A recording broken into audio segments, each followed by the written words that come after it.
Cara, é impressionante, isso não é a primeira vez que acontece, que eu tô num outro trabalho mais profundo acerca de algum assunto e quando surge uma notícia que tem a ver diretamente com aquilo.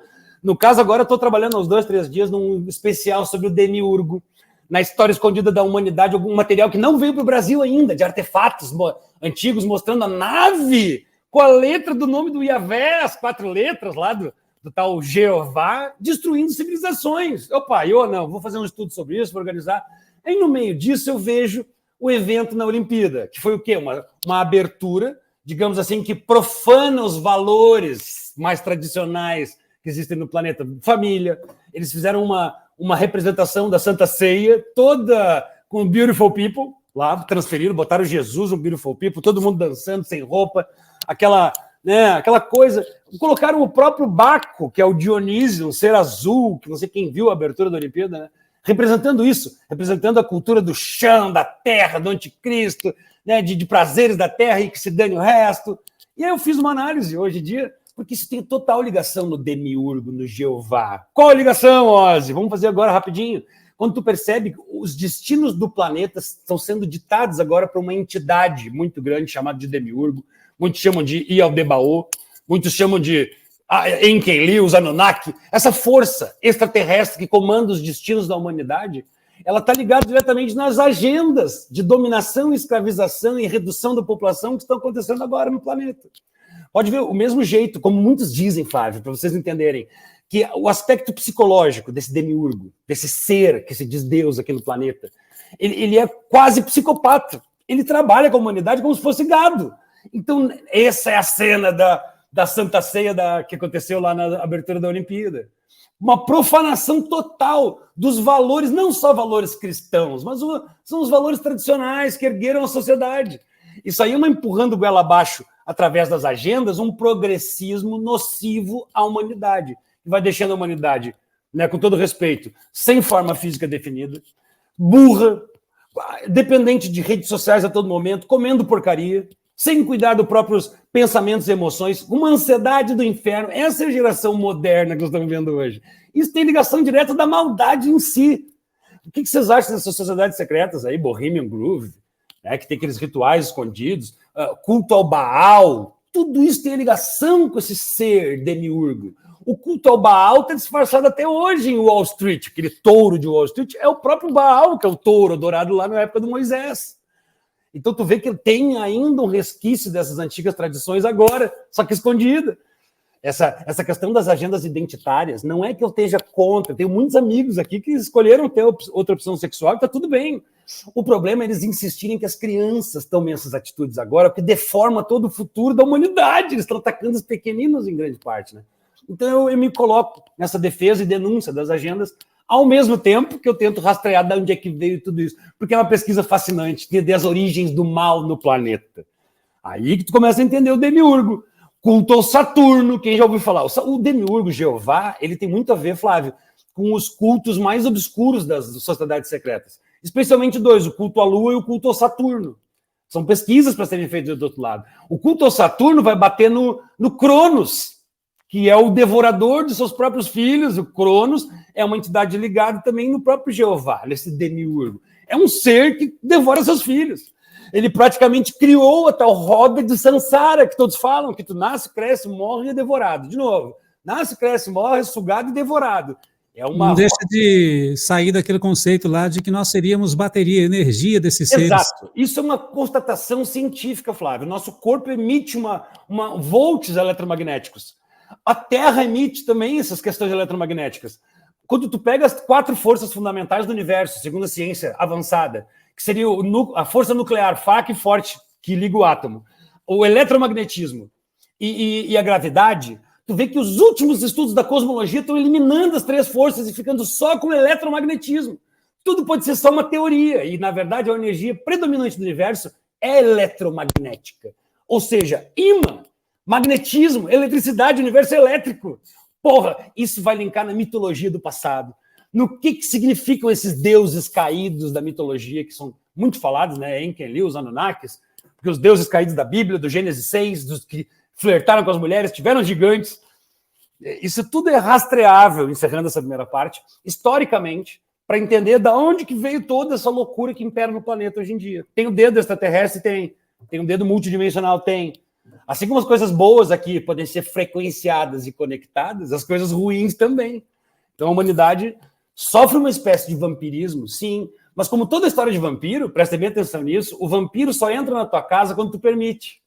Então os registros aqui históricos dizem que essas forças do mal elas estão aqui, mas elas só têm força na humanidade porque transformaram a humanidade em parecidos com eles.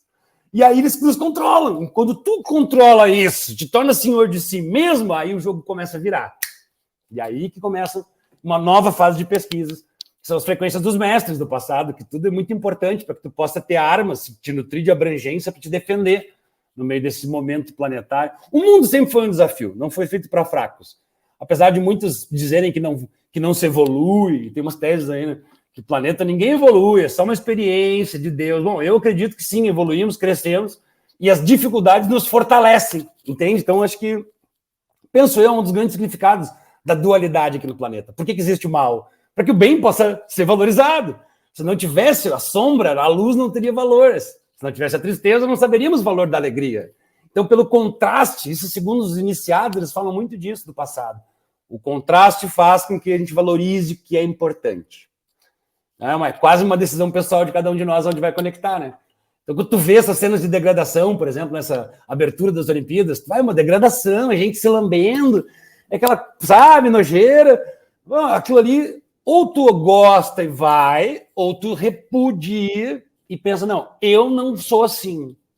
Eu tô vendo a sombra, mas eu não vou ter a sombra dentro de mim. E aí tu começa a ter controle sobre a tua vida. Usar a dualidade a teu favor. Qualquer agenda que seja vai poder ser usada a teu favor, como contraste. Assim eu não sou. Por mais que pareça ter um perigo iminente, né? A nível material, nós somos seres eternos, atemporais em essência. Então nós vamos fazendo o melhor que dá, como seres humanos que somos, né? Mas é um dos caminhos que eu criei aqui no meu método de felicidade, meu método de bem-aventurança. Eu criei um método, como é que eu cheguei nesse nível de compreensão e tranquilidade na vida?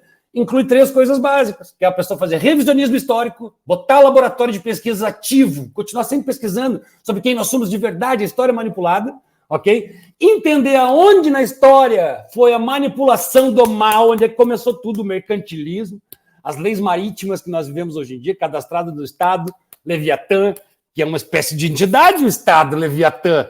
Quem conhece o Thomas Hobbes lá do passado, escreveu um livro, Leviatã.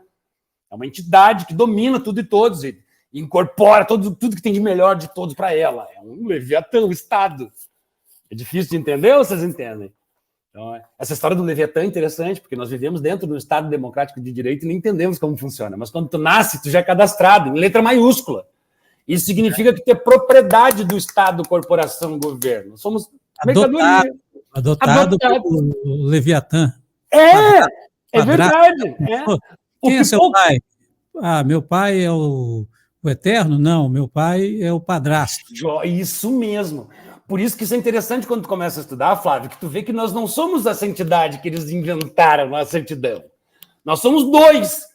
Somos aquela registrada no Estado, mas também tem o homem natural, o ser natural, aquele que nasceu do universo vivo. E isso existem teses dentro do direito que falam sobre isso, que é o São Tomás de Aquino.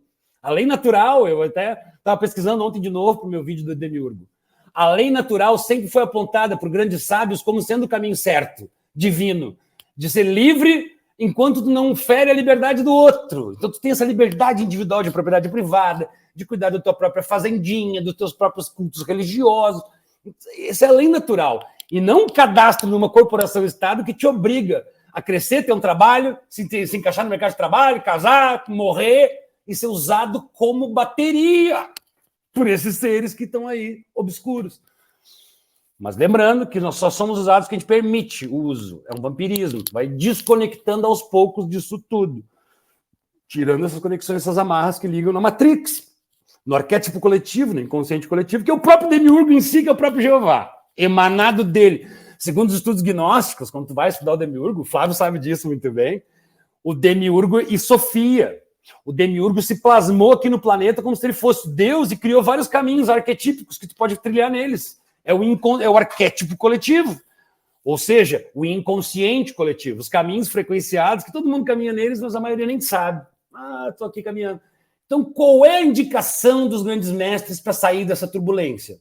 É sair do arquétipo e encontrar o protótipo. Olha, arquétipo é uma coisa ampla, é um arco, é um arquetipo, é um tipo que muitos podem ser. O protótipo não.